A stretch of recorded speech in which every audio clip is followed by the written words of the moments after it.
Ctrl key use பண்ணி நம்ம நிறைய டிப்ஸ் அண்ட் ட்ரிக்ஸ் வந்து வேர்டில் செய்யலாம்.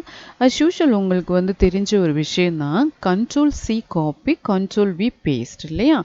again நம்ம வந்து ஜூம் இன் ஜூம் அவுட் பண்ணுறதுக்கு Ctrl ப்ரெஸ் பண்ணிவிட்டு மவுஸை ஸ்க்ரோல் பண்ணிங்க அப்படின்னா ஜூம் இன் ஜூம் அவுட் ஆகும். ஓகே, அது தவிர இன்னொரு டிப்ஸ் இருக்கு. இப்போ நீங்கள் வந்து வேர்டில் கர்சரை ப்ளேஸ் பண்ணி just left arrow down arrow up arrow left arrow right arrow இருக்கு இல்லைங்களா, அதை மூவ் பண்ணும்போது ஒன் பை ஒன்னாக ஒவ்வொரு லெட்டருக்கு தான் மூவ் ஆகும் இல்லையா. இதே ஒவ்வொரு வேர்டுக்கு மூவ் ஆகணும் அப்படின்னா Ctrl ப்ரெஸ் பண்ணிவிட்டு ரைட் ஆரோ அது மாதிரி என்ன ஆகும்னா ஃபார்வேர்டு போகும் ஒவ்வொரு வேர்டு. Ctrl ப்ரெஸ் பண்ணிவிட்டு லெஃப்ட் ஆரோ ப்ரெஸ் பண்ணும்போது பேக்வேர்டு உங்களுக்கு ஒவ்வொரு வேர்டு வந்து வரும் இல்லையா. அதே மாதிரி பார்த்தீங்க அப்படின்னா ஒவ்வொரு வேர்டு வந்து எரேஸ் ஆகணும், வேர்டாக எரேஸ் ஆகணும் அப்படின்னா Ctrl backspace. Okay, so அது மாதிரி நீங்கள் என்ன பண்ணிக்கலாம், நிறைய விஷயங்கள் இதில் பண்ணலாம். ஸோ ப்ராக்டிக்கலாக பார்ப்போம். கர்சரை ப்ளேஸ் பண்ணிக்கோங்க. நான் சொன்ன மாதிரி Ctrl ரைட் ஆரோ ப்ரெஸ் பண்ணிங்கன்னா ஒவ்வொரு வேர்டு மூவ் ஆகுதுங்களா, ஒவ்வொரு வேர்டுக்கும் மூவ் ஆகுது. அதே மாதிரி Ctrl லெஃப்ட் ஆரோ ப்ரெஸ் பண்ணிங்கன்னா பேக்வேர்டில் வரும், வேர்டாக பேக்வேர்டில் வரும். ஓகே, ஒவ்வொரு வேர்டாக என்ன பண்ணும் ஸ்கிப் பண்ணி வரும் பேக்வேர்ட். Ctrl ரைட் ஆரோ அப்படின்னா ஃபார்வேர்டில் ஒவ்வொரு வேர்டாக என்ன பண்ணும் அது மூவ் ஆகும். ஓகே, ஸோ இது ஒரு மெத்தட்.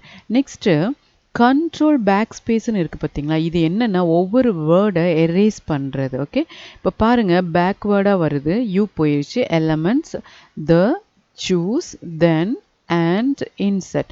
ஸோ இந்த மாதிரி Ctrl பேக் ஸ்பேஸ் ப்ரெஸ் பண்ணிங்க அப்படின்னா ஒவ்வொரு வேர்டாக என்ன ஆகும்னா பேக்வேர்டில் டெலீட் ஆகும். ஓகே, இதே ஷிஃப்ட்டு Ctrl ப்ரெஸ் பண்ணிங்க அப்படின்னா உங்களுக்கு என்ன ஆகும்னு பார்த்தீங்கன்னா ஒவ்வொரு வேர்டாக ஷிஃப்ட்டு Ctrl ப்ரெஸ் பண்ணிவிட்டு ஆரோ ரைட் ஆரோ இருக்குது பார்த்தீங்களா, இதை ப்ரெஸ் பண்ணிங்கன்னா ஒவ்வொரு வேர்டாக செலக்ட் பண்ணும்.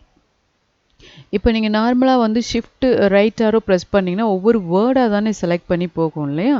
இதே நீங்கள் ஷிஃப்ட்டு ரைட் ஆரோ ப்ரெஸ் பண்ணிங்க shift Ctrl right arrow press பண்ணிங்க அப்படின்னா உங்களுக்கு என்ன ஆகும்னு பார்த்தீங்கன்னா ஒவ்வொரு வேர்டாக செலக்ட் ஆகும். லெஃப்ட் ஆரோன்னா பேக்வேர்டாக உங்களுக்கு வரும். ஓகே, ஸோ இந்த மாதிரி நீங்கள் என்ன பண்ணிக்கலாம், நிறைய ஹிண்ட்ஸ் இதில் பார்க்கலாம். Okay, next Ctrl down arrow press பண்ணிங்கன்னா ஒவ்வொரு பேராகிராஃப் வைஸாக அது என்ன ஆகும் மூவ் ஆகும். ஓகே, அப் ஆரோன்னா மேலே, அது மாதிரி Ctrl எண்ட் அப்படின்னு கொடுத்தீங்கன்னா அந்த பேஜினுடைய எண்டுக்கு என்ன ஆகும் அது வந்து நிற்கும். Ctrl ஹோம் அப்படின்னா அந்த பேஜினுடைய பிகினிங் ஃபர்ஸ்ட் பேஜில் வந்து உங்களுக்கு வியூ ஆகும். ஸோ இதெல்லாம் என்னன்னு பார்த்தீங்கன்னா ஒரு ரொம்பவே யூஸ்ஃபுல்லான டிப்ஸ். இதை நீங்கள் ஷார்ட்கட் யூஸ் பண்ணி செய்யலாம். ஓகே.